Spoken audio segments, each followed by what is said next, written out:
7वां अवतार हो रहा है। देवता तो प्रकट कर दिए गए थे, लेकिन देवता फल थोड़ी खाते हैं।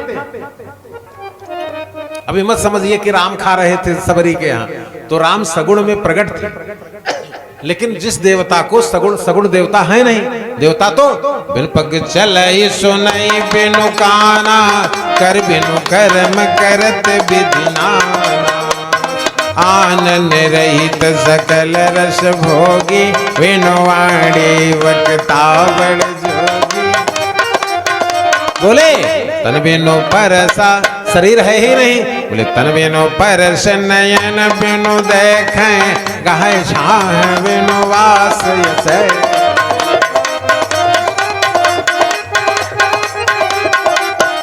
अच्छा बताइए, माताएं बैठी हैं, आप ही लोग बताइए कि अगर जैसे शंकर भगवान पे दूध ले जाके चढ़ाते हैं, अगर भगवान शंकर दूध पीने लगे, जैसे पंडित जी रुद्राभिषेक कराते हैं, अब पूरा दूध अगर शंकर जी पी जाए तो 2-4 दिन मीडिया लगेगी, 1 महीना लग जाएगी, लेकिन अगर पीते रहेंगे तब पिलाने वालों की छुट्टी।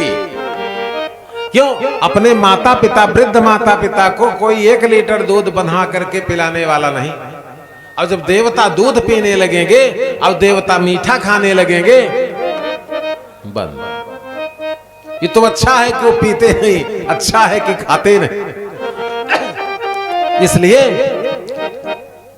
भगवान को अवतार लेना पड़ा। देवताओं को मर रहे थे, वो उनके हड्डियों का ढांचा तक भी नहीं बचा था, इसलिए भगवान किसके रूप में अवतरित हुए?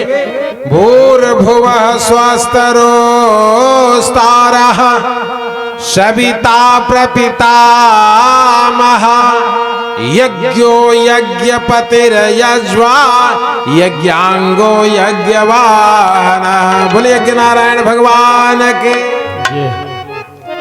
7वें अवतार में अंतर्यामी परमात्मा ने यज्ञ भगवान के रूप में अवतार धारण किया, जिनमें उनकी 2 पत्नियां थी। अग्नि भगवान को 2 पत्नियां की गई, स्वाहा और सुधा। स्वाहा के माध्यम से देवता भोजन करते हैं, और सुधा तस्मै ते सुधा, सुधा के माध्यम से पितर अपनी आहुति को ग्रहण करके और तृप्त होते। यज्ञ भगवान की पत्नी है, जिसका नाम है दक्षिणा। भागवत महापुराण 33 का। यज्ञ भगवान की पत्नी का नाम क्या है? दक्षिणा। देवी भागवत महापुराण 7वां स्कंद। यज्ञ में दक्षिणा का बहुत बड़ा महत्व है। यज्ञ में क्योंकि अन्नहीनम दहेद राष्ट्रः, मंत्रहीनम चरित्विजः, और दक्षिणाहीनस्य यजमानः नास्ति यज्ञः समः रिपो। अगर जो बिना भंडारे के यज्ञ संपन्न की जाती है, उससे राष्ट्र में आग लगती। अगर वे ऋत्विज, जिन्हें मंत्रों का अर्थ नहीं पता है, वे अपने भौतिक जगत से परेशान होने लगते हैं, और वह यजमान जो ब्राह्मणों की उचित दक्षिणा नहीं देता, जिससे ब्राह्मण प्रसन्न होकर नहीं निकलते, तो उस यजमान का विनाश होता है। नास्त्य और यज्ञ के समान आकाश को स्पर्श करने वाला, कराने वाला भी संसार में कोई दूसरा नहीं। जिस प्रकार से हमारे कृष्णकांत जी यज्ञ कर रहे, अपनी माता को सुनवा रहे। भाई जहां 10 रुपए की जरूरत है, वहां 500 लगा रहे। तो ऐसे यजमान आकाश स्पर्श करेंगे इनका पूरा परिवार। और ऐसे भी यजमान है कि पंडित लोग नवरात्र में पाठ के और हवन कराएं तो कहन महाराज छुट्टा नहीं हुआ। हाँ, कहन महाराज अब और हवन करा लेते तो दे दे। अब जरा देवी भागवत महापुराण देखिए, 7वें स्कंद में लिखा है कि यज्ञ की पूर्णाहुति के तत्काल बाद अगर दक्षिणा न दे दी गई तो 1 मिनट में दक्षिणा दुगुना हो जाती है, दूसरे मिनट में 2 गुना। इस प्रकार से दक्षिणा 1 घंटे के अंदर 1000 गुना बढ़ जाती है, और तब वह ब्राह्मण यजमान और कराने वाला वह गुरु, ये दोनों नरक की यात्रा में ढकेल दिए जाते हैं। ऐसा काम न करना चाहिए। भैया बताइए, पैसा लेकर बैठे हैं कि नहीं बैठे हैं? ना आहुति नहीं कराएंगे। भैया पैसा लेकर आइए, अब बैठ जाइए, तब पूर्णाहुति कराते हैं। ये विद्वानों को चाहिए समझौता नहीं, शास्त्र से समझौता नहीं है। ये शास्त्र विद मुझसे वर्तते कामकारतः, गीता में भगवान ने कहा ये शास्त्र विद मुझसे वर्तते कामकारतः न च सिद्धिम आपनोति न सुखम न परागतिम तस्माद् शास्त्र प्रमाणोक्तम कार्य कार्य व्यवस्थितौ अज्ञात्वा शास्त्र विधानोक्तम कर्तुम कार्य विहारः। इसलिए शास्त्र की परमिशन लेना जरूरी है। जो शास्त्र ने कहा है उस पर डट कर शासन करिए। किसी को बुरा लगेगा लेकिन उसका भला तो हो जाएगा। आज उसको बुरा न लगे, हम उसकी चाटुकारिता करें, लेकिन एक नवरात्र के बाद वो दलिद्र हो गया। वे 2 नवरात्र पाठ कराया, एकदम से खत्म हो गया। तो कहने का अर्थ, यज्ञ भगवान की पत्नी का नाम दाक्षायणी, दक्षिणा देवी। इस प्रकार से भगवान यज्ञ, और जब कभी आहुति करने लगिए, यज्ञ कुंड में कम से कम 1.5 हाथ की ज्वाला जल रही हो और तब उसमें आहुति करिए। ये अग्नि का मुंह है।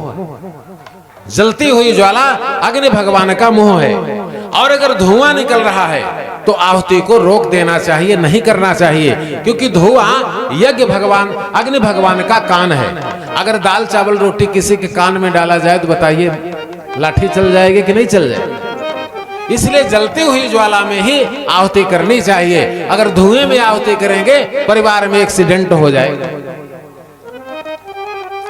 इसलिए जाने बिनु न होई प्रतीति, बिनु प्रतीति होत नहीं प्रीति।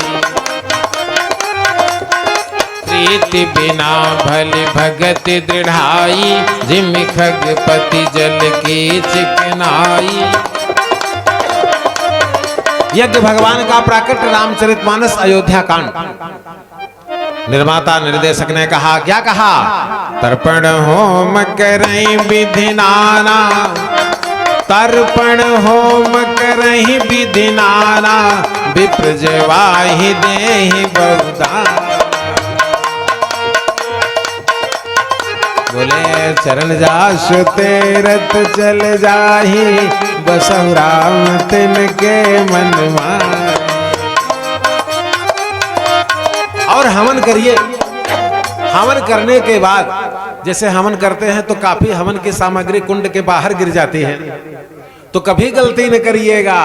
राम राम उसको अगर बटोर कर कुंड में डाल दिया तो सब सत्यानाश। कथा देवी भागवत महापुराण। यह एक राक्षस हुआ था जिसका नाम था दैग्रीव। उस राक्षस को मारने के लिए भगवान को एक ऐसा अवतार लेना पड़ा था जिसमें उनका मुंह घोड़े का हुआ था। इनको हयग्रीव कहते हैं। ये भगवान दैग्रीव नाम के राक्षस से कई हजार वर्षों तक युद्ध करते करते धनुष पर अपना सिर करके सो गए।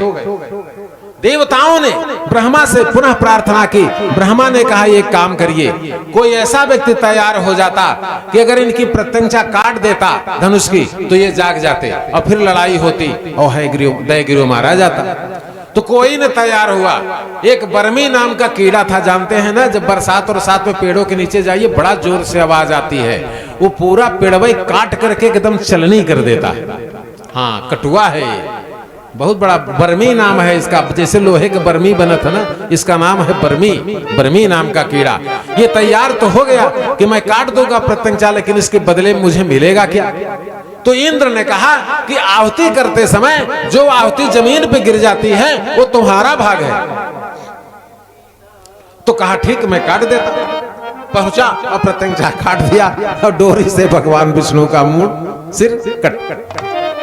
वो लक्ष्मी ने एक बार श्राप दे दिया था। तो जानते हैं ना, कर्म की गति कर्मणा गहनौ गति, पूर्व जन्म के प्रायश्चित और कर्मों से ही व्यक्ति सुख और दुख को भोगता।